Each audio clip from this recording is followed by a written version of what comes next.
A couple of my favorite Mormon-centric podcasters are Bill Reel and Radio Free Mormon. They were instrumental as I was working through my deconstruction process. Oftentimes, when they are talking about things that the church does, especially as it obfuscates history or its financial dealings or anything else, Bill will misspeak. He will say that the church does things in a way so that it has deniable plausibility. RFM and others on the show may then rib him a little, because, of course, he meant to say that the church practices plausible deniability. But deniable plausibility actually works when describing how the church deals with apologetics and, frankly, everything else. Welcome, friends, enemies, and everyone in between, to my channel, The Masked Mormon. I am, in fact, the Masked Mormon. Why you wearing a mask? Were you burned by acid or something like that?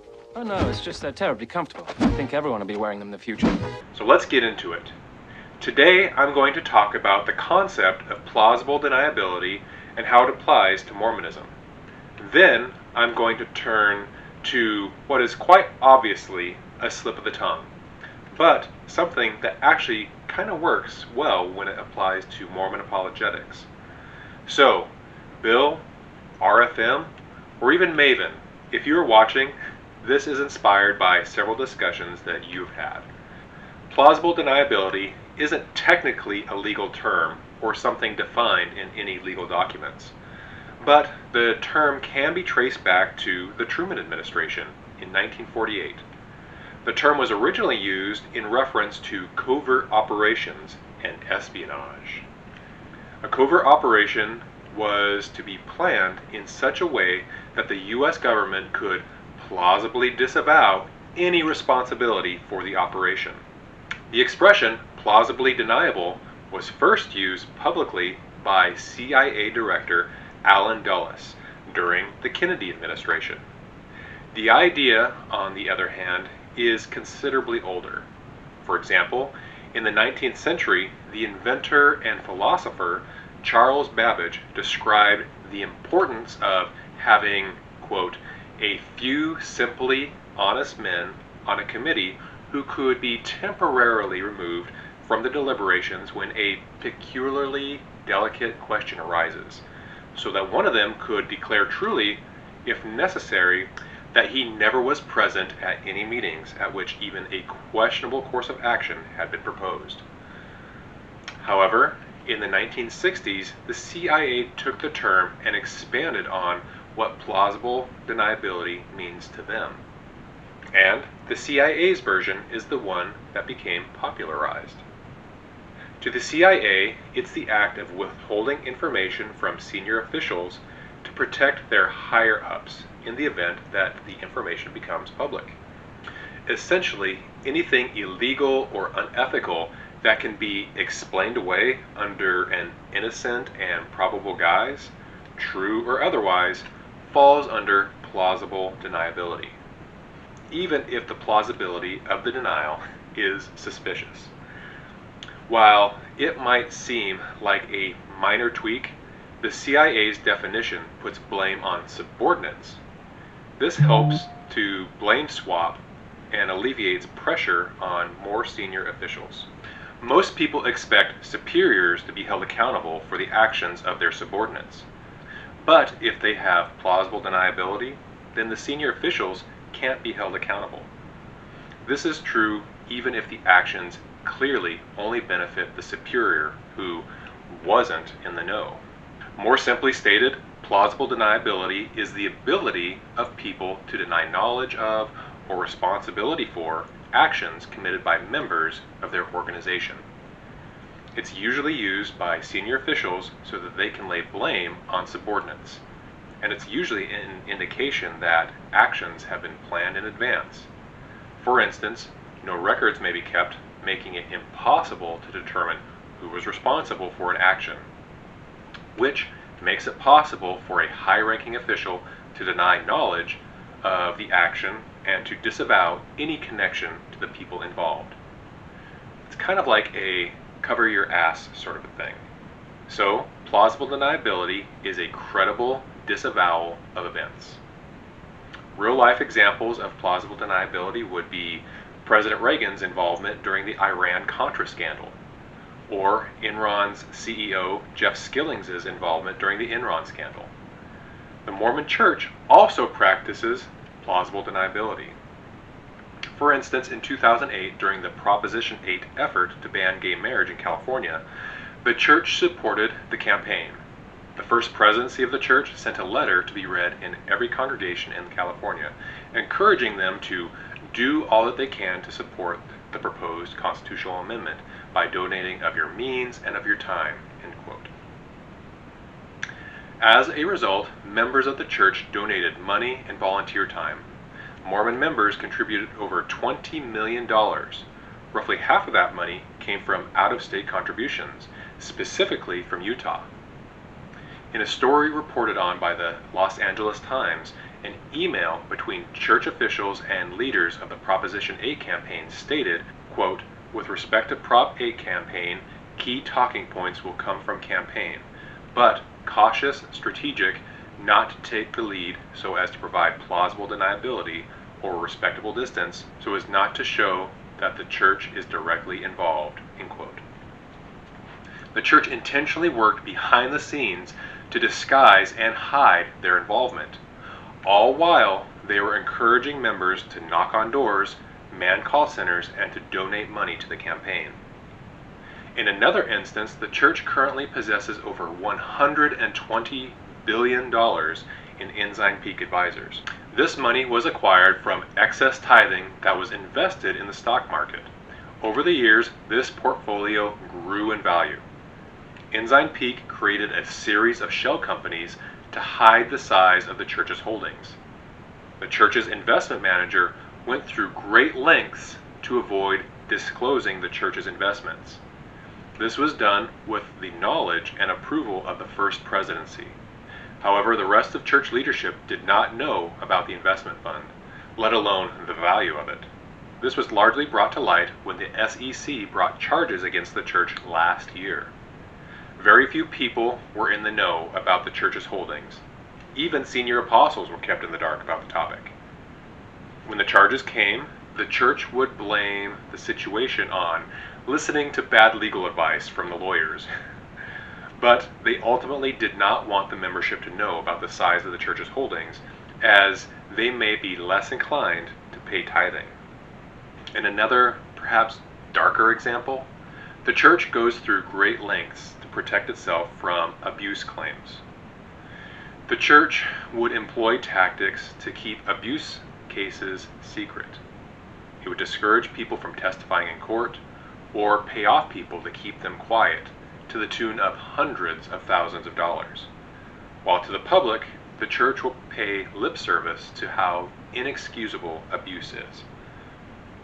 This is a topic that seems very closely related to lying for the Lord. There are, of course, other examples of plausible deniability that the Mormon Church leadership participates in. Let me know down in the comments what some other examples are. Having said that, if you like what I do, please press the like button and subscribe. It helps my channel to grow. And if you like, leave a comment. I read them all and try to respond to as many as I can. Now back to the topic.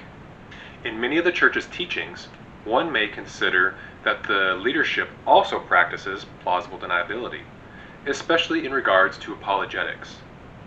As certain teachings end up falling out of favor, the church will ultimately stop teaching those things for a few years and say something along the lines of, I don't know, quote, "I don't know that we teach it, I don't know that we emphasize it," end quote.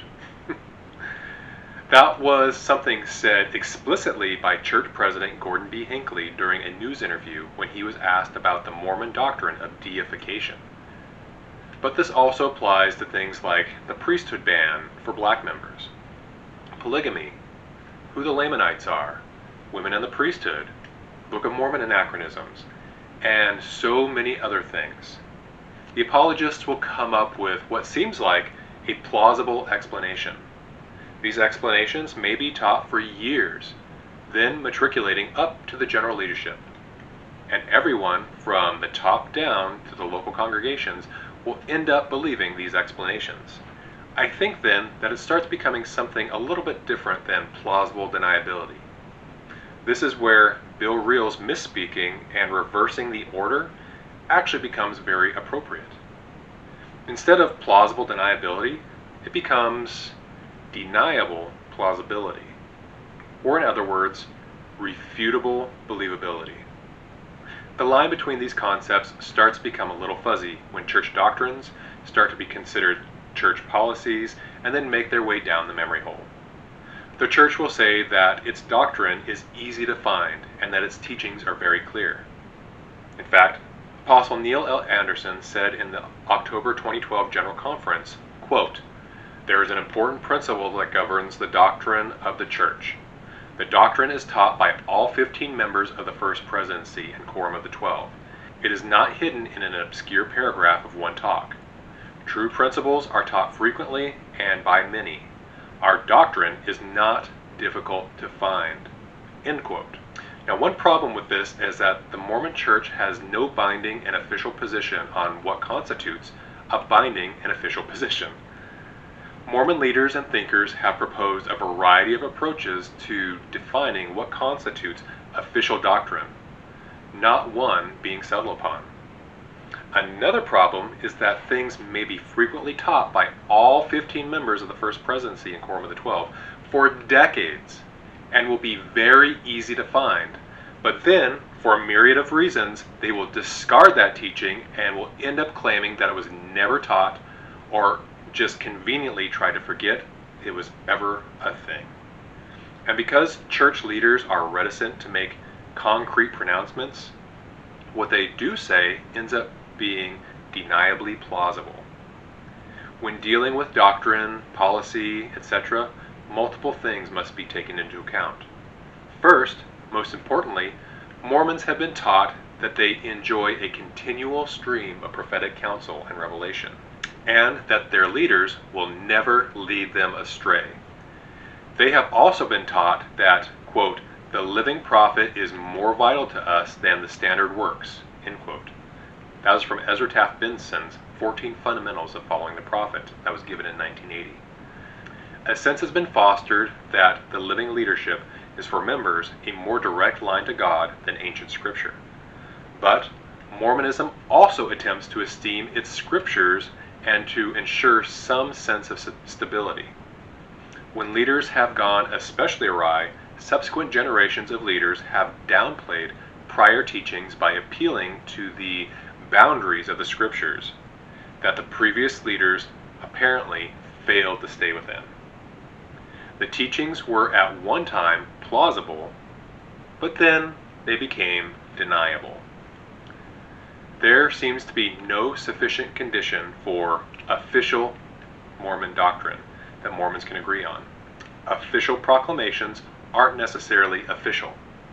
Statements signed by the First Presidency aren't necessarily official. Statements signed by the First Presidency and the Quorum of the 12 aren't necessarily official. Thus saith the Lord statements of the prophet aren't necessarily official. Temple dedicatory prayers aren't necessarily official.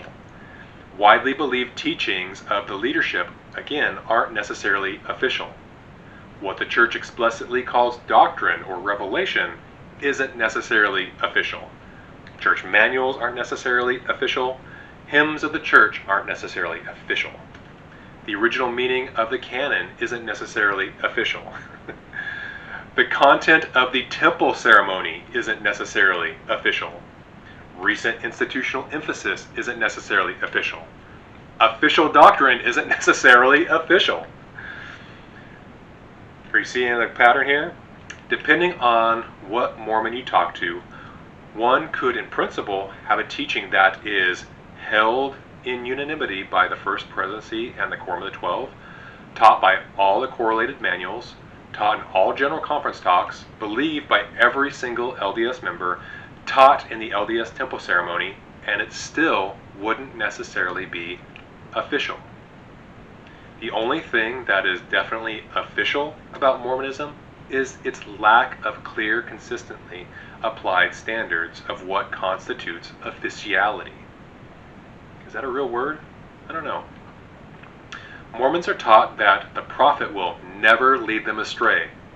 Yet, Mormon professors and apologists have essentially decided that the prophet may lead us astray, but never officially astray. Now, when teachings inevitably change, the membership will then gaslight each other and say, that isn't official doctrine. However, if that happens, all you have to do is ask a couple questions. For instance, is this a belief among Mormons that was taught, perpetuated, or acquiesced to by Mormon apostles or prophets? Is this belief a natural and logical extension of other things Mormon prophets and apostles have taught? Has this teaching been acknowledged as having been taught? Would Mormons teach this to their children, or would they let other leaders teach this to their children? If the answer to any of these questions is yes, then the teaching was official Mormon doctrine. But the church wants the latitude to be able to disavow it in the event the teaching becomes unsavory.